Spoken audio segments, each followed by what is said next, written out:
Good morning बेटा, मैं Monika Mehta science mistress GSS Logarh. ਅਸੀਂ ਅੱਜ lesson number 13 magnetic effects of electric current ਦੇ ਕੁਐਸਚਨ ਡਿਸਕਸ ਕਰਨ ਲੱਗੇ ਹੈਗੇ ਆ। ਇੱਕ ਕੰਪਸ ਜੋ ਹੈ ਉਹ ਬਾਰ ਮੈਗਨੇਟ ਨੂੰ ਡਿਫਲੈਕਟ ਕਿਉਂ ਕਰ ਦਿੰਦੀ ਹੈਗੀ ਹੈ, ਠੀਕ ਹੈ, ਸ਼ੋਨ ਇਨ ਵੀਡੀਓਜ਼ ਵਗੈਰਾ 'ਚ ਦਿਖਾਇਆ ਹੋਇਆ। ਤਾਂ ਇਹ ਜਿਹੜੀ ਬਾਰ ਮੈਗਨੇਟ ਹੈ ਇਹਦੇ ਵਿੱਚ ਵੀ ਕੰਪਸ ਹੈ, ਕੰਪਸ ਦੇ ਵਿੱਚ ਵੀ ਇੱਕ ਛੋਟੀ ਜਿਹੀ ਬਾਰ ਮੈਗਨੇਟ ਹੁੰਦੀ ਹੈ ਜਿਹਦਾ ਨੌਰਥ ਅਤੇ ਸਾਊਥ ਹੁੰਦਾ। ਤਾਂ ਕਰਕੇ ਇਹਦੇ ਵਿੱਚ ਵੀ ਸਮਾਲ, ਠੀਕ ਹੈ, ਸਮਾਲ ਬਾਰ ਮੈਗਨੇਟ ਹੁੰਦੀ ਹੈ, ਇਸ ਕਰਕੇ ਇਹ ਡਿਫਲੈਕਸ਼ਨ ਸ਼ੋ ਕਰੇਗੀ। ਠੀਕ ਹੈ। ਸੈਕਿੰਡ ਹੈਗਾ ਡਰਾ ਦੀ ਮੈਗਨੈਟਿਕ ਲਾਈਨਸ ਅਰਾਊਂਡ ਏ ਬਾਰ ਮੈਗਨੇਟ। ਤਾਂ ਇਹ ਦਿਖਾਇਆ ਹੈਗਾ ਨੌਰਥ ਤੋਂ ਸਟਾਰਟ ਹੁੰਦੀਆਂ, ਸਾਊਥ 'ਤੇ ਐਂਡ ਹੁੰਦੀਆਂ। ਦੋ ਮੈਗਨੈਟਿਕ ਲਾਈਨਸ ਕਿਸੇ ਨੂੰ ਕਿਆ ਏ ਇਮਰਜ ਹੁੰਦੀਆਂ, ਨੌਰਥ ਤੋਂ ਸਾਊਥ 'ਤੇ ਮਰਜ ਹੋਣਗੀਆਂ। ਤਾਂ ਇਹ ਦੋ ਮੈਗਨੈਟਿਕ ਲਾਈਨ ਇੱਕ ਦੂਜੇ ਨੂੰ ਨਹੀਂ ਕੱਟਣਗੀਆਂ। ਅਵੇ ਫਰੋਮ ਜਾਂਦੇ ਆ ਮੈਗਨੈਟਿਕ ਲਾਈਨਸ ਦੂਰ ਹੁੰਦੀਆਂ, ਸਾਊਥ ਪੋਲ ਤੋਂ ਅਤੇ ਮਰਜ ਹੁੰਦੀਆਂ ਅਤੇ ਨੌਰਥ ਤੋਂ ਨਿਕਲਦੀਆਂ।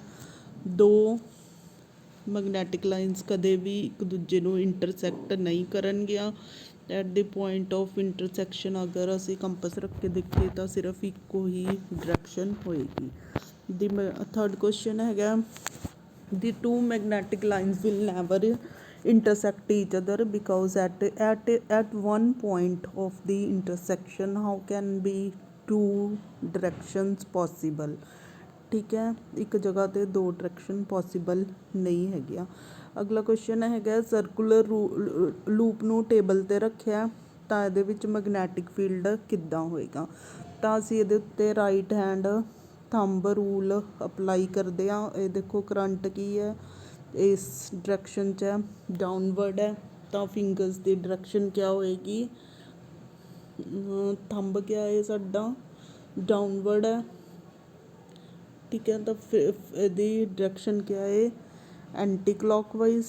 ਜਦੋਂ ਕਰੰਟ ਅਪ ਜਾ ਰਿਹਾ ਤਾਂ ਇੱਥੇ ਰਾਈਟ ਹੈਂਡ ਥੰਬ ਰੂਲ ਲੱਗੇਗਾ ਇੱਥੇ। ਤਾਂ ਫਿਰ ਇਸ ਹਿਸਾਬ ਦੇ ਨਾਲ ਜੋ ਡਾਇਗਰਾਮ 'ਚ ਦਿਖਾਇਆ ਲੈਫਟ ਹੈਂਡ ਲਗਾ ਰੱਖਿਆ ਇਹਨਾਂ ਨੇ। ਰਾਈਟ ਹੈਂਡ ਰੂਲ ਲਗਾ ਕੇ ਦੇਖੋ, ਠੀਕ ਆ। ਇੱਥੇ ਕਰੰਟ ਡਾਊਨਵਰਡ ਜਾ ਰਿਹਾ, ਕਰੰਟ ਡਾਊਨਵਰਡ। ਤਾਂ ਫੀਲਡ ਕਿਆ ਦਿਖਾਇਆ ਇਹਨਾਂ ਨੇ ਐਂਟੀ ਕਲੋਕਵਾਈਜ਼। ਇੱਧਰ ਕਿਆ ਦਿਖਾਇਆ ਐਂਟੀ ਕਲੋਕਵਾਈਜ਼ ਅਤੇ ਇੱਧਰ ਕਰੰਟ ਅਪਵਰਡ ਜਾ ਰਿਹਾ ਤਾਂ ਫੀਲਡ ਕਿਆ ਹੈ ਕਲੋਕਵਾਈਜ਼, ਠੀਕ ਹੈ, ਕਲੋਕਵਾਈਜ਼। ਆਈ ਥਿੰਕ ਇੱਥੇ ਇਹਨਾਂ ਨੇ right hand thumb rule apply ਕਰਕੇ ਦੇਖੋ, ਠੀਕ ਹੈ। ਇੱਕ ਵਾਰੀ ਇੱਧਰ ਐਂਟੀ ਕਲੋਕਵਾਈਜ਼, ਇੱਕ ਵਾਰੀ ਕਲੋਕਵਾਈਜ਼, ਅਤੇ ਇਹਦੀ ਡਾਇਰੈਕਸ਼ਨ ਰਿਵਰਸ ਕਰਨ 'ਤੇ ਆ ਫੀਲਡ ਵੀ ਕਿਆ ਹੋ ਜਾਏਗਾ ਰਿਵਰਸ ਹੋ ਜਾਏਗਾ, ਠੀਕ ਆ। ਅੱਦੂ ਬਾਅਦ ਹੈਗਾ ਅਗਲਾ ਕੁਐਸਚਨ ਕਿੰਨੀ ਐਨਰਜੀ। ਤੁਹਾਨੂੰ ਇੱਕ ਵਾਰ ਦੱਸਿਆ ਸੀਗਾ ਐਨਰਜੀ ਕੀ ਹੁੰਦੀ ਹੈ, ਵਰਕ ਦੇ ਇਕੁਅਲ ਹੁੰਦੀ ਹੈ। ਤਾਂ ਪੋਟੈਂਸ਼ੀਅਲ ਦਾ ਫਾਰਮੂਲਾ ਕੀ ਸੀ W/Q, ਇਹਨਾਂ ਦੀ ਮਲਟੀਪਲਾਈ ਹੋ ਜੂਗੀ ਤਾਂ ਅਸੀਂ ਵਰਕ ਕੱਢ ਸਕਦੇ ਹਾਂ। ਵਰਕ ਕੀ ਕਿਆ ਹੋਏਗਾ ਐਨਰਜੀ ਹੋਏਗੀ V/Q। 6 ਵੋਲਟ ਉਹਨੇ ਕਿਹਾ, 1 ਕੂਲਮ ਚਾਰਜ ਕਿੰਨਾ 1 ਕੂਲਮ ਵੋਲਟ। ਤਾਂ ਇਹ ਕਿੰਨਾ ਆ ਜੂਗਾ 6 ਜੂਲ ਐਨਰਜੀ ਆ ਜੂਗੀ, ਠੀਕ ਹੈ। ਕਿ how much energy is given to each coulomb of charge passing through ਉਹਦੇ। ਤਾਂ ਇਹ ਫਾਰਮੂਲਾ ਲਗਾਇਆ ਹੈਗਾ ਅਸੀਂ work equal to V/Q। 6 volt ਸੀ ਜਾਂ 1 ਸੀਗਾ, ਮਲਟੀਪਲਾਈ ਕੀਤਾ ਤਾਂ 6 joule. Work is equal to energy, ਜਿੰਨਾ ਕੰਮ ਕਰਾਂਗੇ ਉਨੀ ਐਨਰਜੀ ਪ੍ਰੋਡਿਊਸ ਹੋਊਗੀ। ਅਗਲਾ ਕੁਐਸਚਨ ਹੈਗਾ ਸਟੇਟ ਸੋਲੇਨਾਈਡ 'ਚ ਇਨਸਾਈਡ। ਜੋ ਸੋਲੇਨਾਈਡ ਹੈ ਉਹ ਕਿਆ ਹੁੰਦੀ ਹੈ, ਇੱਕ ਮੈਗਨੇਟ ਹੈ, ਇਹਦੇ ਸਾਈਡ 'ਤੇ ਕਾਪਰ ਇੰਸੂਲੇਟਡ ਵਾਇਰ, ਠੀਕ ਹੈ। ਇੱਦਾਂ ਲੂਪਸ ਬਣਾਈਆਂ ਹੋਈਆਂ, ਫਿਰ ਇਹਨੂੰ ਬੈਟਰੀ ਦੇ ਪੋਜ਼ੀਟਿਵ ਅਤੇ ਨੈਗੇਟਿਵ ਨਾਲ ਜੋੜਿਆ ਹੋਇਆ। ਤਾਂ ਇਨਸਾਈਡ ਇੱਧਰੋਂ ਨੌਰਥ ਤੋਂ ਸ਼ੁਰੂ ਹੋਣਗੀਆਂ, ਸਾਊਥ 'ਚ ਜਾਣਗੀਆਂ। ਤਾਂ ਇਨਸਾਈਡ ਪੁੱਛਿਆ ਹੈਗਾ ਇਹਨਾਂ ਨੇ ਅੰਦਰ, ਅੰਦਰ ਕਿੱਦਾਂ ਹੋਣਗੀਆਂ ਪੈਰਲਲ ਯੂਨੀਫਾਰਮ, ਠੀਕ ਹੈ। ਜਿਸ ਤਰ੍ਹਾਂ ਅਸੀਂ ਮੈਗਨੇਟ 'ਚ ਕੀਤਾ ਸੀਗਾ ਕਿ ਇਨਸਾਈਡ ਦੀ ਮੈਗਨੇਟ ਜੋ ਹੋਏਗਾ ਮੈਗਨੈਟਿਕ ਫੀਲਡ ਕਿਆ ਹੋਏਗਾ, ਯੂਨੀਫਾਰਮ ਹੋਏਗਾ। ਠੀਕ ਹੈ, ਤਾਂ ਇਹ ਸੀਗਾ ਇਨਸਾਈਡ ਦੀ, ਜਿਸ ਤਰ੍ਹਾਂ ਅਸੀਂ ਬਾਹਰ ਮੈਗਨੇਟ ਦੇ ਵਿੱਚ ਕਰਦੇ ਹੈਗੇ ਆ। ਬਾਹਰ ਮੈਗਨੇਟ ਦੇ ਵਿੱਚ ਨੌਰਥ ਸਾਊਥ, ਸਾਊਥ ਤੋਂ ਜਦੋਂ ਅੰਦਰ, ਠੀਕ ਹੈ, ਤਾਂ ਯੂਨੀਫਾਰਮ ਇਕੁਅਲੀ ਡਿਸਟੈਂਸ ਹੁੰਦੀ ਹੈ, ਅਤੇ ਸਾਊਥ ਤੋਂ ਨੌਰਥ ਯੂਨੀਫਾਰਮ ਮੈਗਨੈਟਿਕ ਫੀਲਡ ਹੁੰਦਾ। ਇਸੇ ਤਰ੍ਹਾਂ ਸੋਲੇਨਾਈਡ ਦੇ ਇਨਸਾਈਡ ਪੁੱਛਿਆ ਇਹਨਾਂ ਨੇ, ਤਾਂ ਯੂਨੀਫਾਰਮ ਮੈਗਨੈਟਿਕ ਫੀਲਡ ਹੋਏਗਾ। ਅੱਧੋ ਵੱਧ ਇੱਕ ਪ੍ਰੋਟੋਨ ਹੈ, ਉਹ ਮੈਗਨੈਟਿਕ ਫੀਲਡ 'ਚ ਫਰੀਲੀ ਮੂਵ ਕਰਦਾ, ਤਾਂ ਉਹਦੀ ਵਿਲੋਸਿਟੀ, ਜਦੋਂ ਮੂਵਮੈਂਟ ਆ ਗਿਆ ਤਾਂ ਵਿਲੋਸਿਟੀ ਅਤੇ ਮੋਮੈਂਟਮ ਉਹਦਾ ਚੇਂਜ ਹੋਏਗਾ, ਵੇਰੀਏਬਲ ਹੋਏਗਾ, ਚੇਂਜ ਹੋਏਗਾ। ਠੀਕ ਹੈ, ਅਗਲਾ ਕੁਐਸਚਨ ਹੈਗਾ ਐਕਟੀਵਿਟੀ। ਇਹ ਵਾਲੀ ਐਕਟੀਵਿਟੀ ਹੈ, ਇੱਕ ਰੋਡ ਹੈ ਜਿਹਦੇ ਵਿੱਚ ਕਰੰਟ ਜਾ ਰਿਹਾ, ਇਹਨੂੰ ਮੈਗਨੈਟਿਕ ਫੀਲਡ 'ਚ ਰੱਖਦੇ ਹਾਂ ਅਸੀਂ। ਠੀਕ ਆ, ਇਹਦੇ ਵਿੱਚੋਂ ਕਰੰਟ ਜਾ ਰਿਹਾ, ਅਤੇ ਜੋ ਇਹਨੂੰ ਰੋਡ ਇੱਥੇ ਹੈ ਟੰਗੀ ਹੋਈ ਹੈ, you can see the pictures in the diagram. ਤਾਂ ਇਹਦੇ ਵਿੱਚ ਕਿਆ ਕਿਹਾ, ਅਗਰ ਰੋਡ ਦੀ ਲੈਂਥ ਵਧਾ ਦਿੱਤੀ ਜਾਏ ਔਰ ਮੈਗਨੈਟਿਕ ਫੀਲਡ ਨੂੰ, ਮੈਗਨੇਟ ਨੂੰ, ਜੋ ਹੈ ਮੈਗਨੇਟ ਹੈਗੀ ਹੈ ਉਹਨੂੰ ਹੋਰ ਸਟਰੋਂਗ ਕਰ ਦਿੱਤਾ ਜਾਵੇ, ਅਤੇ ਨੰਬਰ ਆਫ ਕੋਇਲਸ ਵਧਾ ਦਿੱਤੀਆਂ ਜਾਣ, ਤਾਂ ਇਹਦੇ ਨਾਲ ਮੈਗਨੈਟਿਕ ਫੋਰਸ ਕਿਆ ਹੈ, ਇਨਕਰੀਜ਼ ਹੋਏਗੀ।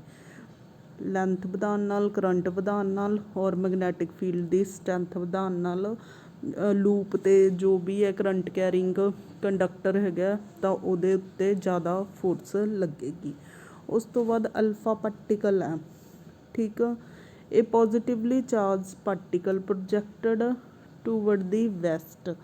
ਦੇਖੋ ਸਾਡੀ ਡਾਇਰੈਕਸ਼ਨਸ ਕਿਵੇਂ ਹੁੰਦੀਆਂ, ਨੌਰਥ, ਸਾਊਥ, ਵੈਸਟ ਅਤੇ ਈਸਟ। ਇਹਨਾਂ ਨੇ ਕੀ ਕਿਹਾ, alpha particle projected toward is ਡਿਫਲੈਕਟਡ toward the north bye field, the direction of magnetic field is. Alpha particle ਇੱਧਰ ਜਾ ਰਿਹਾ ਤਾਂ ਕਰੰਟ ਵੀ ਇੱਧਰ ਜਾਊਗਾ।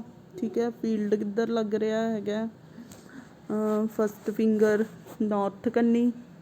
ਠੀਕ ਹੈ, ਫੀਲਡ ਕਿੱਧਰ ਜਾ ਰਿਹਾ, ਨੌਰਥ ਕੰਨੀ। ਤਾਂ ਅਪਲਾਈ ਕਰਕੇ ਦੇਖੋ ਸਾਡਾ ਥੰਬ ਕਿਆ ਆਏਗਾ, ਡਾਊਨਵਰਡ ਜਾ ਰਿਹਾ ਹੈਗਾ, ਡਾਊਨਵਰਡ ਜਾ ਰਿਹਾ ਹੈਗਾ। ਤਾਂ ਇੱਦਾਂ ਕਰਕੇ ਤੁਸੀਂ left hand thumb rule apply ਕਰਕੇ ਦੇਖਣਾ ਹੈਗਾ। ਠੀਕ ਹੈ, ਤਾਂ ਇਹਦੇ ਨਾਲ ਜਿਹੜਾ ਤੁਹਾਡਾ ਜੋ ਹੈ ਡਾਇਰੈਕਸ਼ਨ ਆਫ ਮੈਗਨੈਟਿਕ ਫੀਲਡ ਕੀ ਹੈ, ਅਪਵਰਡ ਹੈ। ਠੀਕ ਹੈ, ਅਪਲਾਈ ਕਰਕੇ ਦੇਖ ਲਿਓ, ਇਟ ਵਿਲ ਸ਼ੋ ਕਿਆ ਇਹ ਕਰੰਟ ਵੈਸਟ ਕੰਨੀ ਜਾ ਰਿਹਾ ਹੈਗਾ, ਔਰ ਫੀਲਡ ਕਿੱਧਰ ਲੱਗ ਰਿਹਾ, ਨੌਰਥ। ਤਾਂ ਫੋਰਸ ਜੋ ਹੈ ਡਾਊਨਵਰਡ ਲੱਗੇਗੀ। ਠੀਕ ਹੈ, ਟੂਵਰਡ ਦੀ ਵੈਸਟ ਦੀ magnetic force toward north, force ਕਿੱਧਰ ਲੱਗ ਰਹੀ ਹੈ, ਨੌਰਥ ਕੰਨੀ। ਫੋਰਸ ਤਾਂ ਹੈਗਾ ਨੌਰਥ। ਠੀਕ ਹੈ, ਅਪਲਾਈ ਕਰਕੇ ਪਤਾ ਚੱਲ ਜਾਏਗਾ on the alpha particle. Alpha particle means ਜਿੱਧਰ ਅਲਫਾ ਪਾਰਟੀਕਲ ਜਾਏਗਾ ਉੱਧਰ ਹੀ ਕਰੰਟ ਜਾਏਗਾ। ਔਰ ਫਲੇਮਿੰਗ ਦਾ ਲੈਫਟ ਹੈਂਡ ਥੰਬ ਰੂਲ ਕੀ ਹੁੰਦਾ, ਜੋ ਹੈ ਥੰਬ ਫੋਰਸ ਨੂੰ ਦੱਸੇਗਾ ਥੰਬ ਤੋਂ, ਔਰ ਜੋ ਫਸਟ ਫਿੰਗਰ ਹੈ ਉਹ ਤੋਂ ਕਿਆ ਪਤਾ ਲੱਗਦਾ ਹੈਗਾ ਸਾਡਾ ਫੀਲਡ ਦਾ, ਔਰ ਸੈਕਿੰਡ ਮਿਡਲ ਫਿੰਗਰ ਜਾਂ ਸੈਕਿੰਡ ਫਿੰਗਰ ਜੋ ਹੈ ਉਹ ਤੋਂ ਕਰੰਟ ਦੀ ਡਾਇਰੈਕਸ਼ਨ ਦਾ ਪਤਾ ਚੱਲਦਾ। They are perpendicular to each other. ਔਰ ਇਹਨੂੰ ਕਿਸੇ ਵੀ ਕਰੰਟ ਕੈਰਿੰਗ ਕੰਡਕਟਰ 'ਤੇ ਅਸੀਂ ਲੂਪ ਹੈ ਜਾਂ ਉਹ ਸਟੇਟ ਹੈ, ਸਟੇਟ ਵਾਲੇ 'ਤੇ ਅਸੀਂ ਰਾਈਟ ਹੈਂਡ ਰੂਲ ਲਾਵਾਂਗੇ, ਔਰ ਲੂਪ ਵਗੈਰਾ 'ਤੇ ਅਸੀਂ ਕਿਆ ਲਗਾਉਂਦੇ ਹੈਗੇ, ਜਿਹੜਾ ਮੈਗਨੈਟਿਕ ਫੀਲਡ 'ਚ ਪਰਪੈਂਡੀਕੂਲਰ ਪਿਆ ਉੱਤੇ ਲੈਫਟ ਹੈਂਡ ਰੂਲ ਲਾਉਂਦੇ ਹੈਗੇ ਆ। ਇਲੈਕਟ੍ਰੀਕਲ ਮੋਟਰ ਕਿਆ ਕਰਦੀ ਹੈ, ਇਲੈਕਟ੍ਰੀਕਲ ਐਨਰਜੀ ਨੂੰ ਮਕੈਨੀਕਲ ਐਨਰਜੀ 'ਚ ਕਨਵਰਟ ਕਰਦੀ ਹੈਗੀ ਹੈ। ਇਹਦੇ ਵਿੱਚ ਰੋਟੇਸ਼ਨ ਵੀ ਹੋ ਰਹੀ ਹੈ, ਔਰ ਨਾਲ ਮੈਗਨੈਟਿਕ ਫੀਲਡ ਵੀ ਲੱਗ ਰਿਹਾ, ਜਿਸ ਦੇ ਰਿਜ਼ਲਟ ਜੋ ਵੀ ਹੈ ਸਾਡਾ ਕੋਈ ਵੀ ਚੀਜ਼ ਦੀ ਮੂਵਮੈਂਟ ਹੁੰਦੀ ਹੈਗੀ ਹੈ। ਤਾਂ ਇਲੈਕਟ੍ਰੀਕਲ ਐਨਰਜੀ ਇਸ 'ਚ ਕਿਆ ਹੈ, ਮਕੈਨੀਕਲ ਐਨਰਜੀ 'ਚ ਕਨਵਰਟ ਹੁੰਦੀ ਹੈ magnetic effect of the current. ਕਿਸੇ ਲੂਪ ਉਹ ਰੋਟੇਟ ਕਰਨਾ ਸ਼ੁਰੂ ਕਰ ਦੇਗੀ ਜਦੋਂ ਅਸੀਂ ਉਹਨੂੰ ਮੈਗਨੈਟਿਕ ਫੀਲਡ 'ਚ ਇਲੈਕਟ੍ਰੀਸਿਟੀ ਵੀ ਪ੍ਰੋਵਾਈਡ ਕਰ ਰਹੇ ਹਾਂ ਔਰ ਮੈਗਨੈਟਿਕ ਫੀਲਡ 'ਚ ਵੀ ਰੱਖਿਆ ਹੋਇਆ। ਕਿਸੇ ਲੂਪ ਨੂੰ ਐਜ਼ ਏ ਰਿਜ਼ਲਟ ਜੋ ਹੈ ਲੂਪ ਹੈ ਉਹਦੀ ਰੋਟੇਸ਼ਨ ਸ਼ੁਰੂ ਹੋ ਜਾਂਦੀ ਹੈਗੀ ਹੈ। ਇਹਨੂੰ ਇਲੈਕਟ੍ਰੀਕਲ ਮੋਟਰ ਦਾ ਪ੍ਰਿੰਸੀਪਲ ਕਹਿੰਦੇ ਆ। ਦੁਬਾਰਾ ਰਿਪੀਟ ਕਰਦੇ ਹਾਂ, ਇਲੈਕਟ੍ਰੀਕਲ ਮੋਟਰ ਜਿਹੜੀ ਹੈਗੀ ਹੈ ਮੈਗਨੈਟਿਕ ਇਫੈਕਟ ਆਫ ਕਰੰਟ 'ਤੇ ਆਪਣਾ ਓਪਰੇਟ ਕਰਦੀ ਹੈ ਔਰ ਜਦੋਂ ਲੂਪ 'ਚੋਂ ਕਰੰਟ ਵੀ ਜਾ ਰਿਹਾ ਔਰ ਉਹਨੂੰ ਮੈਗਨੈਟਿਕ ਫੀਲਡ 'ਚ ਵੀ ਰੱਖਿਆ ਤਾਂ ਉਹ ਲੂਪ ਕਿਆ ਹੈ ਰੋਟੇਟ ਕਰਨਾ, ਉਹਦੇ ਉੱਤੇ ਇੱਕ ਫੋਰਸ ਲੱਗੇਗੀ ਜਿਸ ਕਰਕੇ ਲੂਪ ਜੋ ਹੈ ਘੁੰਮਣਾ ਸ਼ੁਰੂ ਕਰ ਦਿੰਦੀ ਹੈਗੀ ਹੈ। ਤਾਂ ਇਹਨੂੰ ਲੈਫਟ ਹੈਂਡ ਰੂਲ ਦੀ ਹੈਲਪ ਨਾਲ ਐਕਸਪਲੇਨ ਕਰ ਸਕਦੇ ਹੈਗੇ ਹੋ। ਔਰ ਵੀਡੀਓ ਨੂੰ ਇੱਦਾਂ ਇਲੈਕਟ੍ਰੀਕਲ ਮੋਟਰ ਜਨਰੇਟਰ ਇਹ ਵਾਲਾ ਐਕਸਪੈਰੀਮੈਂਟਲੀ ਵਧੀਆ ਸਮਝ ਆਉਂਦਾ। I have already posted you so ਮੈਨੀ ਵੀਡੀਓਜ਼ ਟੂ ਸੀ, ਠੀਕ ਹੈ। ਉੱਥੇ ਬੜਾ ਸੋਹਣਾ ਅੱਛੀ ਤਰ੍ਹਾਂ ਸਮਝ ਆਉਂਦੀ ਹੈਗੀ। ਸਪਲਿਟ ਰਿੰਗ ਦਾ ਕੀ ਕੰਮ ਹੈਗਾ? ਸਪਲਿਟ ਰਿੰਗ ਦਾ ਕੰਟੀਨਿਊਸਲੀ ਇੱਕ ਡਾਇਰੈਕਸ਼ਨ 'ਚ ਰੋਟੇਸ਼ਨ ਕਰਾਉਣ ਲਈ। ਐਕਚੁਅਲੀ ਕੀ ਹੁੰਦਾ, ਪਹਿਲਾਂ ਸਾਡੀ ਰੋਟੇਸ਼ਨ ਹਾਫ 'ਤੇ ਜਿਵੇਂ ਇਹ ਪਹਿਲਾਂ ਇੱਧਰ ਐਵੇਂ ਮੂਵ ਹੋਈ, ਠੀਕ ਹੈ। ਆਫਟਰ ਹਾਫ ਰੋਟੇਸ਼ਨ ਇੱਧਰ ਮੂਵ ਹੋਏਗੀ, ਠੀਕ ਹੈ। ਇੱਦਾਂ ਦੀਆਂ ਹਾਫ ਰੋਟੇਸ਼ਨਸ ਹੋਈ ਜਾਣਗੀਆਂ, ਡਾਇਰੈਕਸ਼ਨ ਚੇਂਜ ਹੋਈ ਜਾਏਗੀ। ਪਰ ਸਪਲਿਟ ਰਿੰਗ ਦੀ ਹੈਲਪ ਦੇ ਨਾਲ ਸੇਮ ਡਾਇਰੈਕਸ਼ਨ 'ਚ ਕੋਇਲ ਕੰਟੀਨਿਊਸਲੀ ਮੂਵ ਕਰੇਗੀ। ਇਸ ਕਰਕੇ ਸਪਲਿਟ ਰਿੰਗ ਨੂੰ ਯੂਜ਼ ਕੀਤਾ ਜਾਂਦਾ ਹੈਗਾ, ਠੀਕ ਹੈ। ਉੱਥੇ ਫੰਕਸ਼ਨ ਤੁਸੀਂ ਕਲੀਅਰਲੀ ਇਹਦਾ ਦੇਖ ਕੇ ਸਮਝ ਸਕਦੇ ਹੋ। ਇੰਡਿਊਸ ਕਰੰਟ ਕੋਇਲ 'ਚ ਜਾਂ ਤਾਂ ਕੋਇਲ ਮੂਵ ਕਰਨੀ ਚਾਹੀਦੀ ਹੈ ਜਾਂ ਮੈਗਨੇਟ ਮੂਵ ਕਰਨੀ ਚਾਹੀਦੀ ਹੈ, ਤਾਂ ਕਰਕੇ ਕਰੰਟ ਇੰਡਿਊਸ ਹੋਏਗਾ, ਠੀਕ ਹੈ। ਜਿਸ ਤਰ੍ਹਾਂ ਜਾਂ ਤਾਂ ਮੈਗਨੇਟ ਮੂਵ ਕਰੇ ਜਾਂ ਕੋਇਲ ਮੂਵ ਕਰੇ, ਠੀਕ ਹੈ।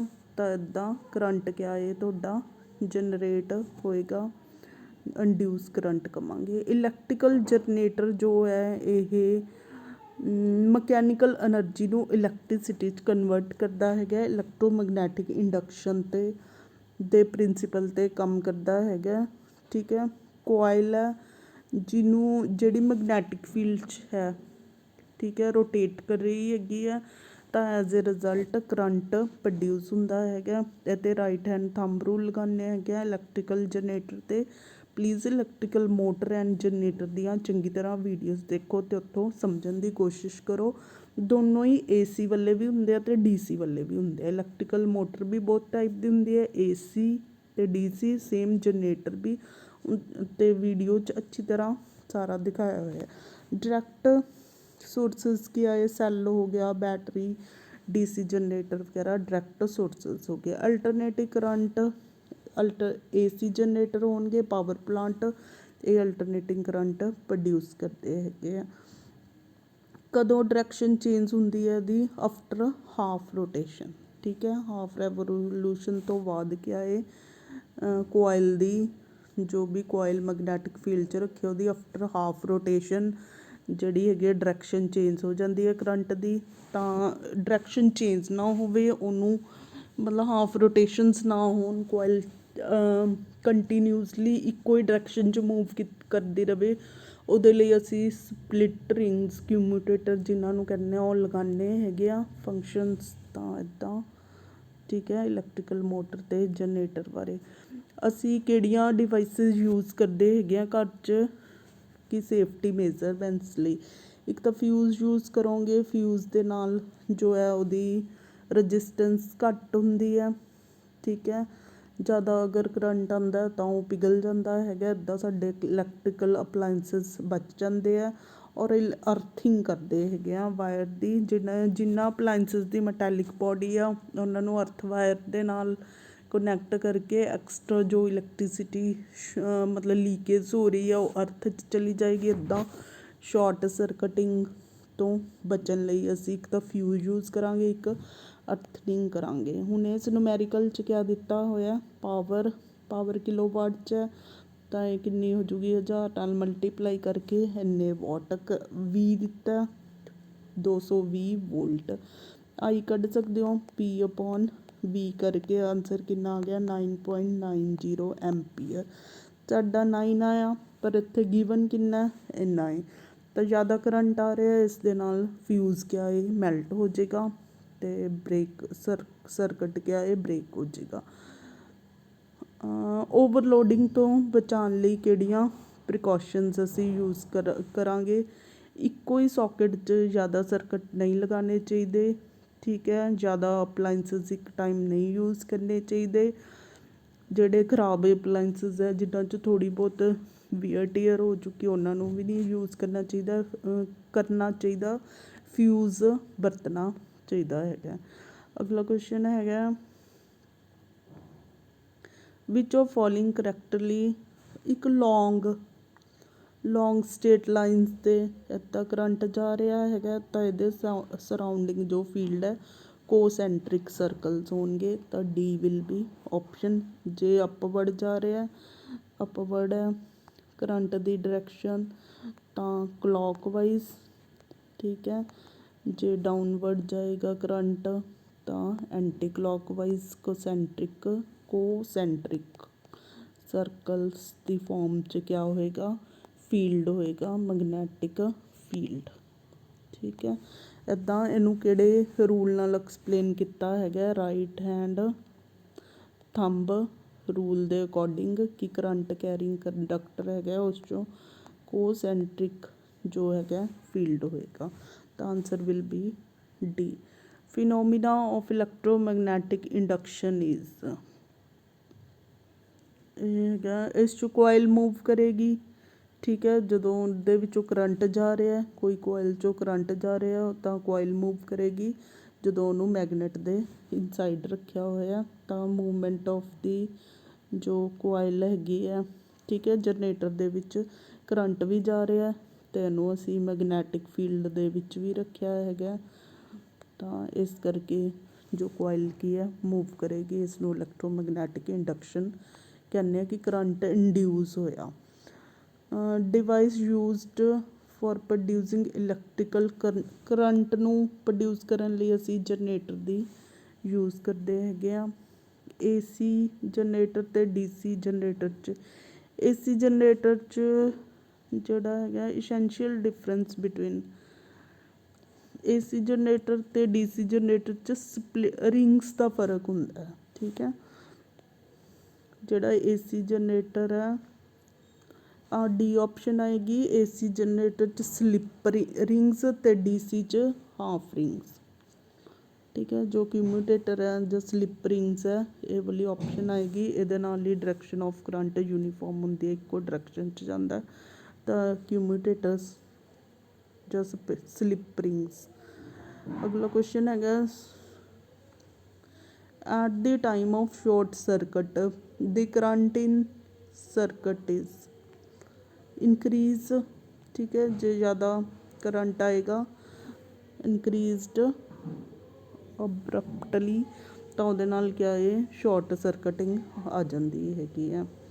ਟਰੂ ਫਾਲਸ ਹੈ, ਹਾਂ ਇਲੈਕਟ੍ਰੀਕਲ ਮੋਟਰ ਜੋ ਹੈ ਇਹ ਫਾਲਸ ਹੈ, ਰਿਵਰਸ ਪੋਸੀਬਲ ਹੋਏਗਾ। ਇਲੈਕਟ੍ਰੀਕਲ ਐਨਰਜੀ ਨੂੰ ਮਕੈਨੀਕਲ 'ਚ ਕਨਵਰਟ ਕਰਦੀ ਹੈਗੀ ਹੈ। ਜਿਹੜਾ ਇਲੈਕਟ੍ਰੀਕਲ ਜਨਰੇਟਰ ਹੈ ਉਹ ਇੰਡਕਸ਼ਨ 'ਤੇ ਇਲੈਕਟ੍ਰੋਮੈਗਨੈਟਿਕ ਇੰਡਕਸ਼ਨ ਹੁੰਦੀ ਹੈ, ਯੈਸ, ਠੀਕ ਹੈ।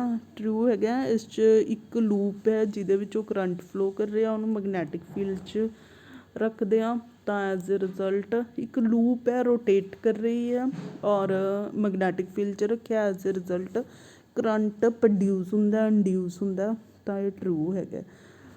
The field at the center of the long circular coil carrying will be parallel.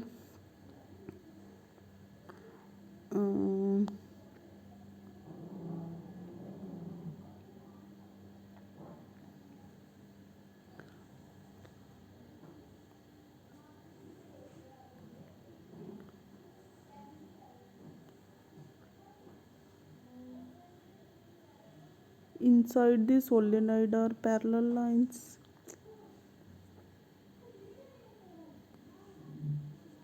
A long circular coil is long solenoid. Magnetic field inside the solenoid is parallel lines. True ही आएगा, true true centre of circular carrying the will be parallel lines. ठीक है। अगला है field at the centre of long circular coil carrying current will be parallel straight lines. A wire with green insulation is live, नहीं red wire होंदी है ये। ठीक है। दोबारा देखो, पहला रॉन्ग जनरेटर का प्रिंसीपल हो गया। सोलेनाइड च जिहड़ा है पैरेलल हुंदा, सोलेनाइड दे सेंटर च जो है इत्थे तो इदां पैरेलल लाइनस होणगियां, तो ये वाला ट्रू हो गया। और करंट कैरिंग जिहड़ी वायर है वो रेड कलर दी हुंदी है, ग्रीन नहीं होएगी, तो ये वाली स्टेटमेंट क्या होगी, फॉल्स होगी। और अगे क्वेश्चन हैगा list the 3 sources of magnetic field, जिन्हां च करंट कोई वायर है जिस चों करंट जा रहा हैगा तो उहदे विच मैगनैटिक फील्ड डिवेलप होएगा। परमानेंट मैगनेट और सोलेनाइड इलैक्ट्रोमैगनेट, इन्हां सारियां दे सराउंडिंग जो जिथे भी करंट जा रहा उत्थे क्या है मैगनैटिक फील्ड होएगा। परमानेंट मैगनेट च तो मैगनेट दा खुद दा मैगनैटिक फील्ड हुंदा है। इलैक्ट्रोमैगनेट क्या है, सोलेनाइड है। ठीक है, वो मैगनेट की तरह बिहेव करते हैं तो उन्हों का मैगनैटिक फील्ड होएगा। सोलेनाइड दे डायग्राम दिखाई हैगी है जिस च मैगनैटिक फील्ड शो किया होया। तो ये जो सोलेनाइड है वह नैगेटिव टर्मिनल नाल जिहड़ा अटैच एंड है वो नॉर्थ होएगा, और जिहड़ा पॉजिटिव जे बार मैगनेट ये कोल लियावांगे तो इट विल रिपैल। ठीक है, इदां असीं टैसट कर सकते हैं कि ये टर्मिनल्स सोलेनाइड दे भी नॉर्थ साउथ टर्मिनल डिवेलप होंदे हैं। अदों बाद van is the force experience with current, जो परपेंडिकुलर रखते हैं क्योंकि जो है ठीक है थंब है ये फोर्स लई, फील्ड हो गया। ठीक है, मैगनैटिक फील्ड तो करंट दे लई दसदा है। तो जो ये परपेंडिकुलर होणगे उदों मैक्सीमम फोर्स एक्सपीरियंस होएगी as according to the left hand rule. उस तो बाद है असीं एक चैंबर च बैठे हाँ। ठीक है, आ साडी बैक है और ये फ्रंट साइड है। इलैक्ट्रॉन्स जो है बैक तो फ्रंट कन्नी जा रहे हैं, इलैक्ट्रॉन्स का फ्लो है। तो करंट किधर जाएगा, ओपोजिट डायरैक्शन। ठीक है, करंट का फ्लो क्या होएगा, फ्रंट टू बैक होएगा। ठीक है, एक तो ये चीज़ है। और डिफ्लैक्टेड वट इज़ इलैक्ट्रॉन जो है तो बैक तो फ्रंट जा रहे हैं तो करंट क्या होएगा, फ्रंट तो बैक जाएगा। और मैगनैटिक फील्ड क्या है, तो करंट की डायरैक्शन क्या होगी, फ्रंट टू बैक। ठीक है, मैगनैटिक फील्ड किधर लग रहा है तुहाडे राइट साइड ते, तो यदि देख लो थंब की पोजीशन क्या आ रही हैगी है, डाउनवर्ड। ठीक, अप्लाई करके देखो मैगनैटिक फील्ड किधर लग रहा है। Magnetic field is right to what is the direction of magnetic force आना चाहिए सी इत्थे, तो वो डाउनवर्ड लगेगी। अप्लाई करके देखो। उदों बाद इलैक्ट्रिकल मोटर का सारा प्रिंसीपल दस्सिया है। इलैक्ट्रिकल एनर्जी नूं मैकेनिकल एनर्जी च कन्वर्ट करदे आ। इलैक्ट्रिकल टू मैकेनिकल एनर्जी केड़ा थंब रूल लगेगा, लैफ्ट हैंड थंब रूल। और करंट ठीक है आफ्टर हाफ रोटेशन की है डायरैक्शन चेंज हो जाती है करंट की लूप दियाँ आर्म्स चों। ठीक, उसनूं करैक्ट करन लई असीं क्या लगाए हुए आ, स्प्लिट रिंग्स जिन्हों क्यूमूटेटर्स कहने आ। क्यूमूटेटर्स वो की करनगे, यूनीफॉर्मली इनू कंटीन्यूसली इक्को ही डायरैक्शन च मोशन करानगे, रोटेशन करानगे। तो इसकी वर्किंग वीडियोज़ देख के ज़्यादा अच्छी तरह समझ सकते हो। ये 3 पॉइंट सी इलैक्ट्रिकल मोटर की use pump, fan, hand blender, mixie, ठीक है, वाशिंग मशीन च यूज़ होंदी है।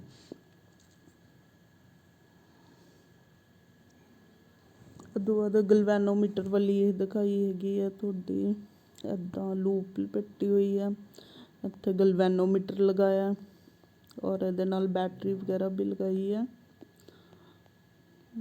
ਲੋੜ ਜ਼ਰੂਰਤ ਨਹੀਂ ਹੈ ਬੈਟਰੀ ਲਗਾਉਣ ਦੀ। ਤਾਂ ਜਦੋਂ ਅਸੀਂ ਇਹਦੇ ਵਿੱਚੋਂ, ਠੀਕ ਹੈ, ਨੋ ਨੀਡ ਟੂ, ਇਹਦੇ ਵਿੱਚੋਂ ਇਹਨੂੰ ਇਨਸਾਈਡ ਕਰਾਂਗੇ ਇੱਥੇ, ਠੀਕ ਹੈ, ਹਿਲਾਵਾਂਗੇ ਮੈਗਨੇਟ ਨੂੰ ਅੰਦਰ ਬਾਹਰ ਇੱਦਾਂ, ਤਾਂ ਗਲਵੈਨੋਮੀਟਰ ਡਿਫਲੈਕਸ਼ਨ ਸ਼ੋ ਕਰੇਗਾ। ਜੇ ਅਸੀਂ ਬਾਹਰ ਲੈ ਕੇ ਜਾਂਦੇ ਹਾਂ ਤਾਂ ਓਪੋਜ਼ਿਟ ਡਾਇਰੈਕਸ਼ਨ, ਜੇ ਇਹਨੂੰ ਸਟੇਸ਼ਨਰੀ ਰੱਖਦੇ ਹਾਂ ਤਾਂ ਗਲਵੈਨੋਮੀਟਰ 'ਚ ਨੋ ਡਿਫਲੈਕਸ਼ਨ। ਇੱਦਾਂ ਅਸੀਂ ਇੰਡਿਊਸ ਕਰੰਟ ਬਾਰੇ ਐਕਸਪੈਰੀਮੈਂਟਲੀ ਸ਼ੋ ਕਰ ਸਕਦੇ ਹਾਂ। ਇਲੈਕਟ੍ਰੀਕਲ ਜਨਰੇਟਰ ਕਿਆ ਹੁੰਦਾ, ਜਦੋਂ ਕੋਈ ਚੀਜ਼ ਮੂਵ ਕਰੇਗੀ, ਕੋਇਲ ਜੋ ਹੈ ਮੂਵ ਕਰ ਰਹੀ ਹੈਗੀ ਹੈ, ਮੋਸ਼ਨ 'ਚ ਰੋਟੇਸ਼ਨ ਕਰ ਰਹੀ ਹੈ ਔਰ ਫੀਲਡ ਵੀ ਹੈਗਾ, ਤਾਂ ਉਹ ਕਿਆ ਕਰੇਗੀ, ਕਰੰਟ ਜਨਰੇਟ ਕਰਦੀ ਹੈ। ਜਨਰੇਸ਼ਨ ਆਫ ਕਰੰਟ ਹੁੰਦਾ, ਇਹਨੂੰ ਅਸੀਂ ਰਾਈਟ ਹੈਂਡ ਥੰਬ ਰੂਲ ਨਾਲ ਦੱਸ ਸਕਦੇ ਹੈਗੇ ਆ। ਔਰ ਇਹਦੇ ਵਿੱਚ ਵੀ ਕਮਿਊਟੇਟਰ DC ਅਤੇ AC ਜਨਰੇਟਰ ਦੋਨੋਂ ਤਰ੍ਹਾਂ ਦੇ ਹੁੰਦੇ ਆ, ਠੀਕ ਹੈ। ਅਤੇ DC ਜਨਰੇਟਰ ਅਤੇ AC ਜਨਰੇਟਰ 'ਚ ਡਿਫਰੈਂਸ ਕਮਿਊਟੇਟਰਸ ਦਾ ਹੀ ਹੁੰਦਾ ਕਿ ਇੱਕ 'ਚ ਕਮਿਊਟੇਟਰ ਸਪਿਲ ਟਾਈਪ ਦੇ ਹੋਣਗੇ, ਸਲਿਪ ਰਿੰਗਸ ਹੋਣਗੇ, ਅਤੇ ਉਸ 'ਚ DC 'ਚ ਸਪਲਿਟ ਰਿੰਗਸ ਹੋਣਗੇ। ਟੂ ਗੈਟ ਦੀ ਯੂਨੀਡਾਇਰੈਕਸ਼ਨਲ, ਇੱਕੋ ਡਾਇਰੈਕਸ਼ਨ 'ਚ ਇਹਨੂੰ ਮੂਵ ਕਰਾਉਣਗੇ ਕੋਇਲ ਨੂੰ, ਤਾਂ ਇਹ ਕਮਿਊਟੇਟਰ ਦਾ ਫੰਕਸ਼ਨ ਹੈਗਾ। ਵਟ ਡਜ਼ ਇਲੈਕਟ੍ਰੀਕਲ ਸ਼ਾਰਟ ਸਰਕਟਿੰਗ ਕਦੋਂ ਹੁੰਦੀ ਹੈ, ਜਦੋਂ ਲਾਈਵ ਵਾਇਰ ਅਤੇ ਨਿਊਟਰਲ ਵਾਇਰ ਆਪਸ 'ਚ ਟੱਚ ਕਰਨ ਜਾਂ ਜ਼ਿਆਦਾ ਕਰੰਟ ਆਵੇ, ਤਾਂ ਉੱਦਾਂ ਪਾਵਰ ਘੱਟ ਹੋਵੇ, ਠੀਕ ਹੈ, ਤਾਂ ਉਸ ਟਾਈਮ ਸ਼ਾਰਟ ਸਰਕਟਿੰਗ ਹੋ ਜਾਂਦੀ ਹੈ। ਇਲੈਕਟ੍ਰੀਕਲ ਅਪਲਾਇੰਸਿਸ ਨੂੰ ਅਰਥਿੰਗ ਕਿਉਂ ਕੀਤੀ ਜਾਂਦੀ ਹੈ, ਤਾਂ ਕਿ ਜੋ ਐਕਸਟਰਾ ਲੀਕੇਜ ਹੈਗੀ ਹੈ ਉਹ ਅਪਲਾਇੰਸ ਦੀ ਬੋਡੀ ਤੋਂ ਅਰਥ 'ਤੇ 'ਚ ਚਲੀ ਜਾਵੇ, ਇੱਦਾਂ ਸ਼ੌਕ ਲੱਗਣ ਤੋਂ ਬਚਾਉਣ ਲਈ ਅਸੀਂ ਕਿਆ ਕਰਦੇ ਹੈਗੇ ਆ, ਅਰਥਿੰਗ ਕਰਦੇ ਹੈਗੇ ਆ, ਜਿਨ੍ਹਾਂ ਦੀ ਮੈਟੈਲਿਕ ਬੋਡੀ ਹੁੰਦੀ ਹੈ। This is all about the questions, ਠੀਕ ਹੈ, ਵਟ ਈਵਰ ਇਨ ਦੀ ਐਕਸਰਸਾਈਜ਼ ਔਰ ਇਨ ਦੀ last of the chapter without questions topic ਦੀ ਗ੍ਰਾਸਪਿੰਗ ਨਹੀਂ ਹੁੰਦੀ। Thank you for watching the video. Okay.